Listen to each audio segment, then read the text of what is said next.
जय हिंद दोस्तों, मैं राजकुमार आप सभी का स्वागत करता हूं ज्ञानपीठ जीके पॉइंट के इस यूट्यूब चैनल पर।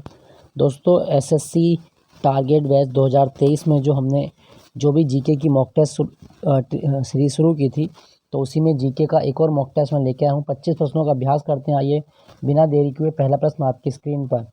दोस्तों, पहला प्रश्न आपकी स्क्रीन पर क्या कहता है? निम्नलिखित में से कौन अपने नवीन दृष्टिकोण और कार्यों के साथ आधुनिक नृत्य की अवधारणाओं को भारत में लाने वाले पहले व्यक्ति थे? तो दोस्तों, इसका सही जवाब क्या होगा? इसका सही जवाब होगा उदय शंकर। उदय शंकर इसका सही जवाब, ऑप्शन ए। ठीक है दोस्तों, उदय शंकर जो है ना, ये नवीन दृष्टिकोण और कार्यों के साथ जो आधुनिक नृत्य शैली भारत में विकसित हुई है, ये उसके लिए जाने जाते हैं। क्लियर? याद रखना, इंपॉर्टेंट है, पूछा जाता है। अच्छा, यहाँ पे ना एक लिखा गया है गुरु केलुचरण महापात्र। दोस्तों, ये ओडिसी डांस करते हैं। केलुचरण महापात्र ओडिसी डांस के हैं। गुरु बिपिन सिंह मणिपुरी डांस करते हैं। गुरु बिपिन सिंह मणिपुरी डांस के प्रवर्तक माने जाते हैं। और पद्मा सुब्रमण्यम ये भरतनाट्यम करती हैं। तो ये पद्मा सुब्रमण्यम भरतनाट्यम, ठीक है, नर्तक हैं ये। क्लियर? चलिए अगले प्रश्न की ओर चलते हैं। भारतीय संविधान के अनुसार डैश वर्ष से कम उम्र के बच्चों को किसी भी कारखाने या खदान में काम के लिए नहीं लगाया जा सकता। दोस्तों, हमारे संविधान में एक आर्टिकल है, आर्टिकल 24, और आर्टिकल 24 कहता है कि ऐसे बच्चे जिनकी आयु 14 वर्ष से कम है, आप उनको किसी भी हानिकारक काम में नहीं लगा सकते। तो इसका सही जवाब बनेगा ऑप्शन सी। 14 वर्ष की आयु के बच्चों को किसी भी जोखिम भरे काम में लगाना जो है वो अपराध है। ठीक है, तो ये आप याद ना, आर्टिकल 24। अगर आपसे पूछा जाए भारतीय संविधान दिवस कब होता है? 26 नवंबर को भारतीय संविधान दिवस होता है। और भारत के संविधान को किसने लिखा? प्रेम बिहारी नारायण रायजादा, इस व्यक्ति ने संविधान को लिखा है अपने हाथ से।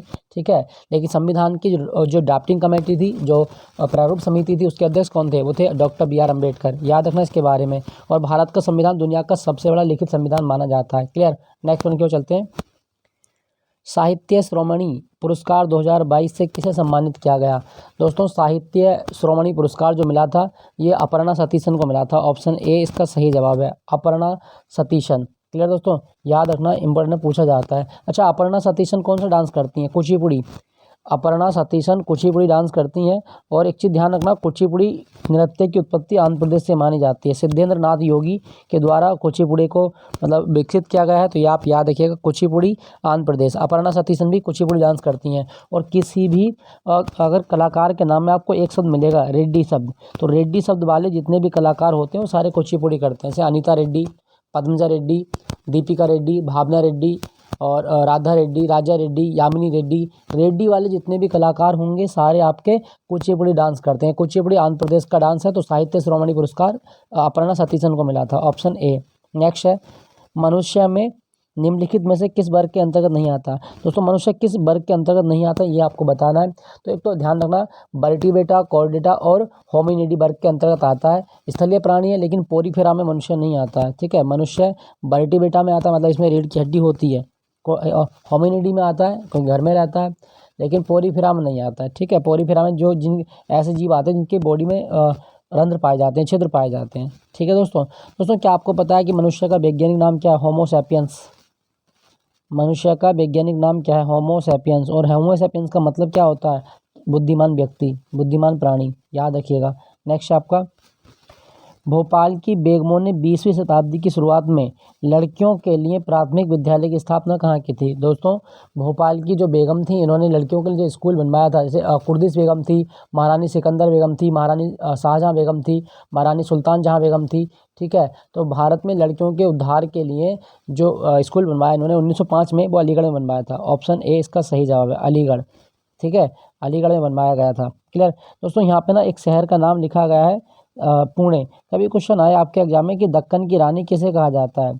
दक्कन की रानी, तो दक्कन की रानी पुणे को ही कहा जाता है। याद रखिएगा, ये पूछ लेता है आपके एग्जाम में, दक्कन की रानी पुणे। दोस्तों, बॉम्बे को हम क्या बोलते हैं? मुंबई बोलते हैं। बॉम्बे को मुंबई नाम कब मिला था? तो 1995 में बॉम्बे को मुंबई नाम मिला था। ठीक है, याद रखिएगा, इसके बारे में पूछ लेता है। क्लियर? नेक्स्ट पर क्यों चलते हैं। क्वेश्चन संख्या 6 क्या कहता है? असम का एक लोकप्रिय खेल है और इसे गेंद से खेली जाने वाली कबड्डी से मिलता जुलता है। इसको क्या कहा जाता है? दोस्तों, असम में इस खेल को कहा जाता है धोप खेल। ऑप्शन सी इसका सही जवाब है, धोप खेल। दोस्तों, असम की बात हो रही है ना, तो असम का एक डांस याद है ना, सतरिया। 500 वर्ष पुराना डांस है ये सतरिया डांस, और ये क्लासिकल डांस है भारत का। सन 2000 में सतरिया को क्लासिकल डांस की कैटेगरी में रखा गया था, याद रखना। असम में एक त्यौहार मतलब एक डांस होता है बिहू। बिहू एक लोकगीत भी है, एक डांस भी है, ठीक है, एक त्यौहार का नाम भी है असम में। और असम में काजीरंगा नेशनल पार्क भी है जो एक सींग के गैंडे के लिए प्रसिद्ध है। काजीरंगा नेशनल पार्क एक सींग के गैंडे के लिए प्रसिद्ध है, याद रखना। और एक है मानस, टाइगर रिजर्व। तो मानस टाइगर रिजर्व असम में है। असम में दुनिया का सबसे बड़ा नदी द्वीप है माजुली, ब्रह्मपुत्र नदी पे बनता है, तो माजुली द्वीप ये जो है ये भी आपका असम में है। भारत में सबसे ज़्यादा चाय असम में होती है, याद रखिएगा। और असम में ना एक डांस और है आपका खेल गोपाल। तो खेल गोपाल डांस कहाँ किया जाता है? असम में किया जाता है। असम में एक शहर गुवाहाटी है, गुवाहाटी, और गुवाहाटी में अम्बुबाची मेला लगता है। तो गुवाहाटी का अम्बुबाची मेला ये असम में लगता है, याद रखना। देवी कामाख्या के मंदिर में लगता है, पूछ सकता है आपके एग्जाम में। क्लियर। चलिए अगले प्रश्न की ओर। निम्नलिखित में से किस भौतिक राशि की ऐसा इकाई वही है जो कार्य की है? दोस्तों कार्य और शक्ति ऊर्जा, कार्य और ऊर्जा की भौतिक इकाई जो होती है वो समान होती है, ठीक है, याद रखिएगा। कार्य क्या होता है? किसी वस्तु पर बल लगाकर, किसी वस्तु पर बल लगाकर उसको विस्थापित करना कार्य कहलाता है। और कार्य करने की क्षमता को ऊर्जा कहा जाता है। मतलब दोनों के मात्रक एक ही हैं। अच्छा एक चीज़ ध्यान रखना, कार्य जो है ना हमेशा अदिश राशि होती है। कार्य कैसी राशि है? अदिश राशि। कभी आपसे पूछा जाए कि भौतिकी के अनुसार कैसी राशि है? अदिश। बल सदिश राशि होता है, बल सदिश है। और दाब या दबाव ये जो है आपकी अदिश राशि होती है। दबाव अदिश राशि, दाब का मात्रा पास्कल होता है। क्लियर। नेक्स्ट प्रश्न, ओणम किस राज्य में मनाया जाता है? जो हिंदू त्यौहार है, और इसकी उत्पत्ति कहाँ से हुई है? ऑप्शन सी केरल से। ओणम त्यौहार जो होता है ना कि केरल में मनाया जाता है, और मलयालम कैलेंडर के चिंगम माह में होता है, इतना जरूर ध्यान रखना। मलयालम कैलेंडर के चिंगम माह में मनाया जाता है, ये आप याद रखिएगा। और ये 10 दिन तक चलता है, 10 दिन तक। दोस्तों हम बात करें ओणम की, तो इसमें राजा महाबली की आत्मा धरती पर आती है, जिसकी याद में मनाया जाता है, ठीक है। अच्छा एक चीज़ मैं आपको और बता दूं, जो केरल है ना, केरल का नया साल क्या है? विशु। केरल का नया साल विशु पर्व कहलाता है। भारत में सबसे ज़्यादा पढ़ी लिखी आबादी केरल की है, सबसे ज़्यादा लिंग अनुपात केरल का होता है। सबसे ज़्यादा प्राकृतिक रबर भारत में केरल में बनती है। मोनाजाइट अयस्क के भंडार केरल में मिलते हैं, ठीक है, केरल में मोनाजाइट अयस्क मिलता है। और एक चीज़ ध्यान रखना कि जो केरल है ना, केरल में साइलेंट वैली नेशनल पार्क भी है। शांत घाटी नेशनल पार्क कहाँ पर है? तो साइलेंट वैली नेशनल पार्क आपका केरल में है।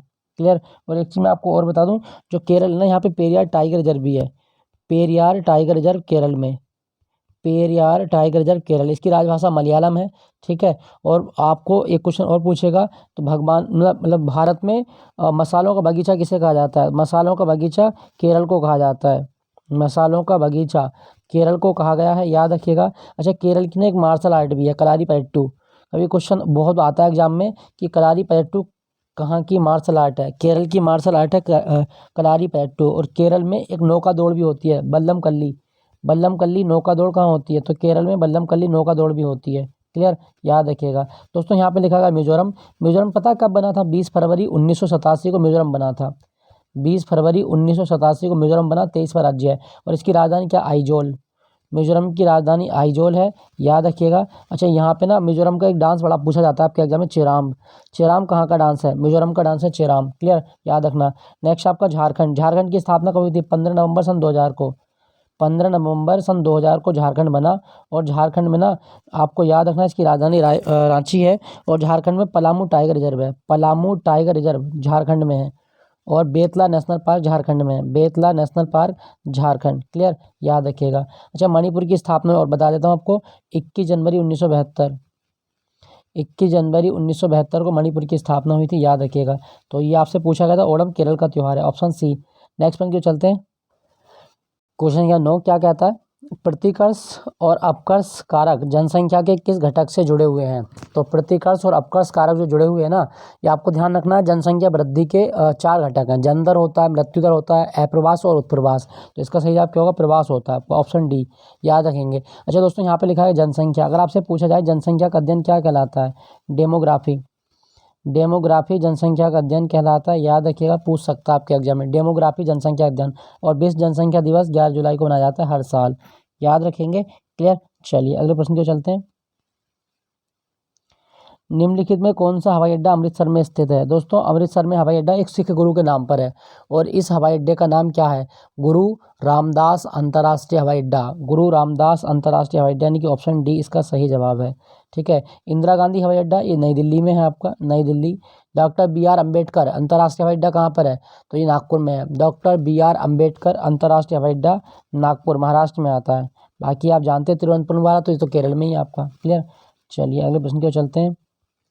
किस योद्धा ने 322 ईसा पूर्व में कौटिल्य की सहायता से नंद वंश के शासक धनानंद को पराजित किया था। दोस्तों 322 ईसा पूर्व में जो धनानंद को पराजित किया था वो क्या था, चंद्रगुप्त मौर्य ने। ऑप्शन डी इसका सही जवाब है। चंद्रगुप्त मौर्य ने मौर्य वंश की स्थापना की थी धनानंद को हराकर, ठीक है। और मौर्य का पीएम कौन है, कौटिल्य। कौटिल्य ने एक ग्रंथ लिखा है अर्थशास्त्र। कौटिल्य का एक ग्रंथ लिखा गया है अर्थशास्त्र, याद रखना बहुत इंपॉर्टेंट पूछा जाता है। राजनीति का ग्रंथ है ये। अर्थशास्त्र की रचना चाणक्य, विष्णुगुप्त या कौटिल्य इन्हें ने की थी, ठीक है। दोस्तों यहाँ पे लिखा गया आपका अशोक। कभी क्वेश्चन आया, अशोक मौर्य वंश का तीसरा राजा है। पहला चंद्रगुप्त मौर्य, दूसरा बिंदुसार और बिंदुसार के बाद में अशोक। और अशोक को भारत में देवानाम प्रियदर्शी और शिलालेखों का जनक कहा जाता है। भारत में शिलालेख का जनक किसको कहा गया है, सम्राट अशोक को भारत में शिलालेख का जनक कहा गया है, ठीक है दोस्तों, याद रखना। और अशोक जो है ना, इसके शिलालेखों की लिपि किसने पढ़ी थी, जेम्स प्रिंसेप ने। जेम्स प्रिंसेप के द्वारा अशोक के शिलालेखों की लिपि पढ़ी गई है, याद रखेंगे। और अशोक ने बौद्ध धर्म को स्वीकार भी किया था, ठीक है। यहाँ पर लिखा गया अकबर। अकबर ने सन 1582 ईस्वी में दीन ए इलाही धर्म की स्थापना की थी, याद रखना। अकबर द्वारा दीन ए इलाही धर्म की स्थापना कब की गई, तो अकबर द्वारा दीन ए इलाही धर्म की स्थापना 1582 ईस्वी में की गई है, याद रखिएगा। नेक्स्ट आपका, शहरी क्षेत्रों में निम्नलिखित में किस प्रकार की बेरोजगारी पाई जाती है। दोस्तों अगर हम बात करें शहरी क्षेत्रों में तो इसमें पाई जाती है चक्रीय बेरोजगारी। ऑप्शन ए इसका सही जवाब है। व्यापार चक्रण के कारण उत्पन्न होने वाली बेरोजगारी चक्रीय बेरोजगारी कहलाती है। क्या होता है इसमें कि मंदी के दौरान बेरोजगारों की संख्या बढ़ जाती है और अर्थव्यवस्था में वृद्धि के साथ ही घट जाती है, तो चक्रीय बेरोजगारी होती है, ठीक है दोस्तों। दोस्तों यहाँ पे देखा गया मौसमी बेरोजगारी। मौसमी बेरोजगारी क्या होती है, जब लोगों के पास वर्ष के कुछ समय के लिए तो काम है लेकिन कुछ समय के लिए काम नहीं होता, तो इसको मौसमी बेरोजगारी कहा जाता है, ठीक है। और मौसमी बेरोजगारी हम देखते हैं कृषि के क्षेत्र में, ज़्यादातर कृषि के क्षेत्र में देखी जाएगी। खुली बेरोजगारी क्या होती है, खुली बेरोजगारी का मतलब है कि श्रमिक काम करने के लिए उत्सुक है लेकिन काम करने की आवश्यकता भी है लेकिन उसे काम प्राप्त नहीं होता, मतलब काम करने के लिए तो व्यक्ति है लेकिन काम नहीं है, उसको खुली बेरोजगारी बोलते हैं, ठीक है। चलिए फिर एक क्वेश्चन बताइएगा, भारत में बेरोजगारी से जुड़े आंकड़े कौन जारी करता है। भारत में बेरोजगारी से जुड़े आंकड़े कौन जारी करता है, कमेंट में लिख के आप बताइएगा। नेक्स्ट प्रश्न क्यों चलते हैं। 2001 में किस भारतीय गायक या गायिका को भारत रत्न मिला। ऑप्शन सी इसका सही जवाब है। लता मंगेशकर को भारत रत्न मिला था 2001 में। और एक चीज़ ध्यान रखना, 2001 में लता मंगेशकर को भारत रत्न मिला, लेकिन इनके साथ में एक व्यक्ति और हैं, बिस्मिल्लाह खान, शहनाई के जादूगर कहे जाते हैं बिस्मिल्लाह खान। इनको भी 2001 में भारत रत्न दिया गया है। बिस्मिल्लाह खान को भी 2001 में भारत रत्न मिला है दोस्तों, याद रखना, इंपॉर्टेंट है, पूछा जाता है। और भारत रत्न में एक भी रुपये की राशि नहीं मिलती है, ये आप जरूर ध्यान रखिएगा कि भारत रत्न में कितनी राशि मिलती है, एक भी रुपये की राशि नहीं मिलती, क्लियर। चलिए क्वेश्चन के 14, अच्छा है ना। एक चीज़ ध्यान रखना, ये जो अली अकबर खान लिखेगा ये सरोद वादन करते हैं, ठीक है, सरोद वादन करते हैं अली अकबर खान, क्लियर। नेक्स्ट प्रश्न, 2022 के विधानसभा चुनाव में योगी आदित्यनाथ जो कि वर्तमान में कौन है, यूपी के सीएम है, इनका विधानसभा क्षेत्र पूछा है, ये गोरखपुर से चुनाव जीतते हैं। ऑप्शन ए इसका सही जवाब है, गोरखपुर। दोस्तों एक चीज़ ध्यान रखना, गोरखपुर कौन सी नदी के किनारे, राप्ती। गोरखपुर कौन सी नदी के किनारे, राप्ती नदी के किनारे है गोरखपुर, याद रखिएगा। और ये अभी तक भारत में मतलब एशिया का सबसे लंबा प्लेटफॉर्म होता था, लेकिन अब ये चेंज हो गया, अब कर्नाटक में बन गया, ठीक है, याद रखना, क्लियर। नेक्स्ट पॉइंट की ओर चलते हैं। अच्छा एक चीज़ मैं आपको बता दूं दोस्तों, विधानसभा, अगर कभी क्वेश्चन आए कि विधानसभा के सीटों की न्यूनतम संख्या अपवाद को छोड़कर कितनी हो सकती है, 60, और अधिकतम संख्या कितनी होती है, 500। तो एक विधानसभा में न्यूनतम संख्या 60 हो सकती है और अधिकतम संख्या 500 हो सकती है, अपवाद को छोड़कर, याद रखना। कोरियोलिस बल किसके कारण उत्पन्न होता है। दोस्तों कोरियोलिस बल की हम बात करें तो ये एक आभासी बल है, और जब पृथ्वी घूर्णन करती है तो पृथ्वी के घूर्णन से उत्पन्न होता है कोरियोलिस बल। ऑप्शन डी इसका सही जवाब है, ठीक है दोस्तों, याद रखना, इंपॉर्टेंट है, पूछा जाता है। अच्छा सूर्य के प्रकाश की बात मैं करूं तो सूर्य का प्रकाश 8 मिनट 20 सेकंड में धरती पर आ जाता है, 8 मिनट 20 सेकंड में धरती पर आ जाता है, याद रखेंगे, इंपॉर्टेंट है, पूछा जाता है। नेक्स्ट आपका, ट्रांसजेंडर समुदाय और भीख मांगने वाले लोगों के कल्याण के लिए और पुनर्वास के लिए फरवरी 2022 में कौन सी योजना शुरू की गई है। दोस्तों आपको याद रखना है कि जो आपकी स्माइल योजना है, ऑप्शन सी स्माइल योजना शुरू की गई है। इसका मुख्य उद्देश्य यही है कि जो ट्रांसजेंडर समुदाय है और भीख मांगने वाले लोग हैं, इनका पुनर्वास किया जाए। तो स्माइल योजना, ठीक है, याद रखिएगा। डिवाइन योजना ये पूर्वोत्तर भारत के विकास के लिए है।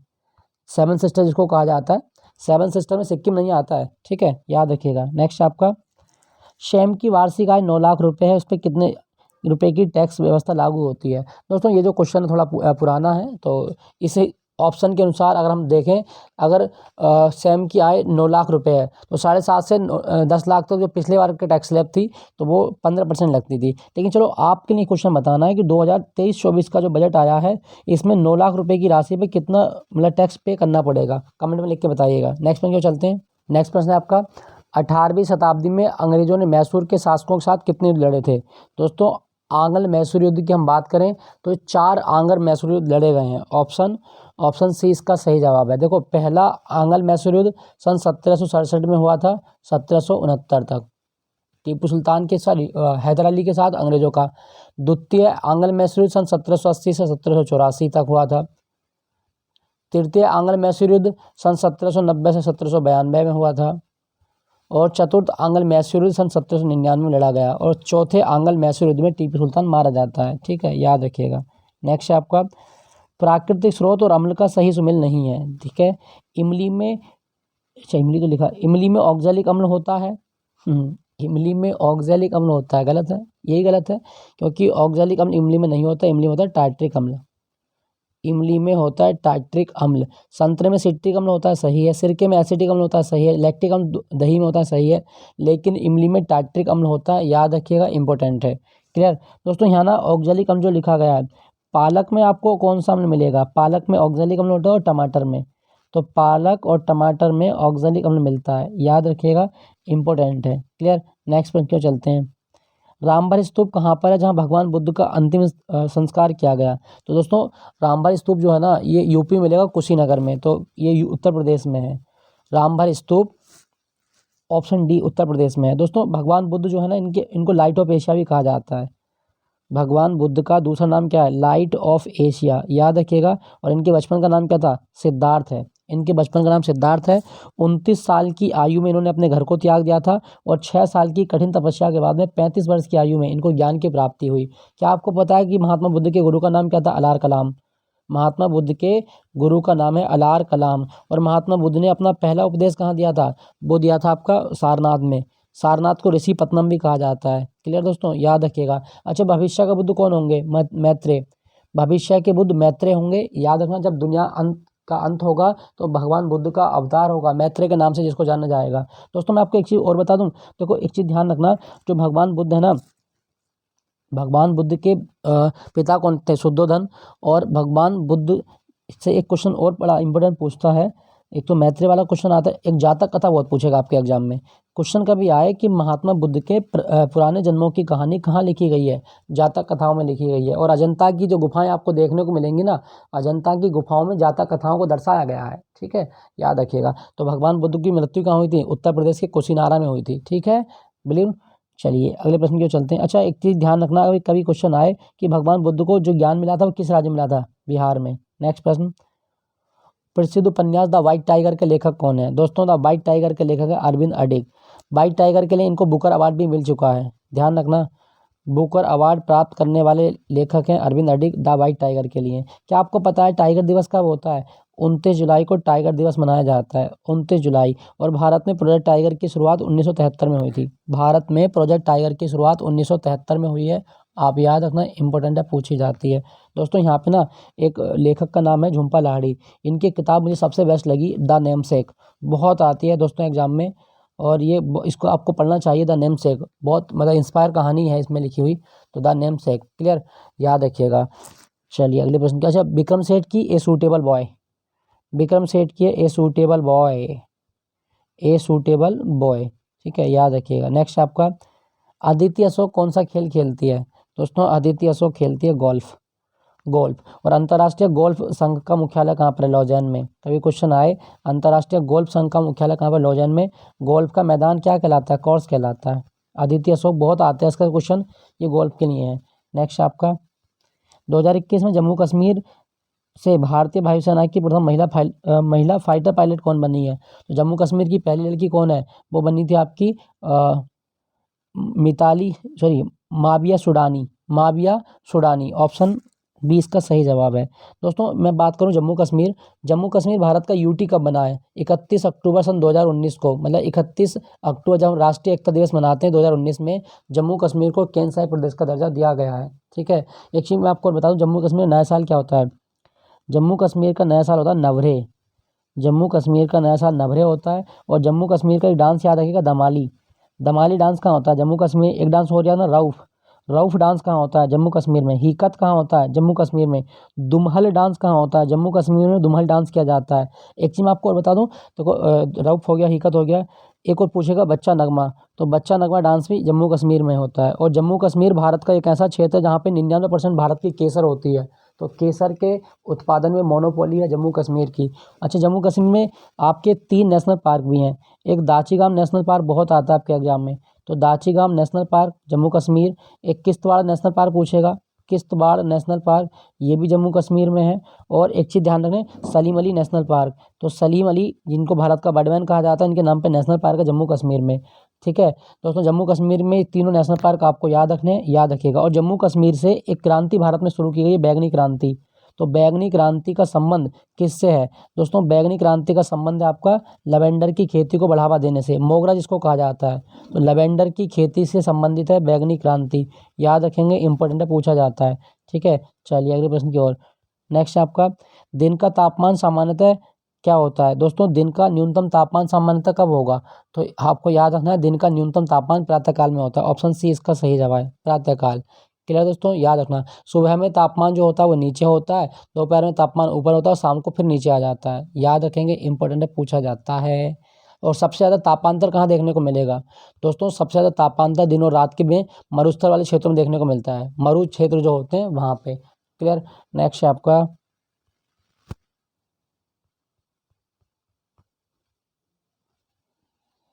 चंगेज खां के नेतृत्व में मंगोलों ने किस वर्ष उत्तर पूर्वी ईरान में ट्रांस ऑक्सियाना पर आक्रमण किया था? तो इसका सही जवाब क्या होगा दोस्तों? ईरान के उत्तर पूर्वी भाग में जब चंगेज खां के नेतृत्व में आक्रमण किया गया वो 1219 में हुआ था। ऑप्शन डी इसका सही जवाब है। ठीक है दोस्तों, यहाँ पे लिखा गया ईरान। ईरान की मुद्रा क्या है? तोमान। ईरान की मुद्रा का नाम तोमान है। इसकी संसद को मजलिस कहा जाता है। इसकी संसद को मजलिस कहा जाता है, याद रखिएगा, इंपॉर्टेंट है। और मुझे ईरान से ना एक जगह भी याद आती है, और वो जगह कौन सी है? वो है आपकी रामसर।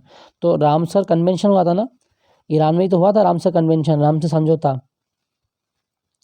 आर्द्र भूमियों को संरक्षित करने के लिए 2 फरवरी 1971 को रामसर कन्वेंशन किया गया था। तो ये आप याद रखना, इंपॉर्टेंट है, पूछा जाता है, ईरान का ही है। तो दोस्तों ये था आज का मॉक टेस्ट। आई होप ये सेशन आपको अच्छा लगा होगा।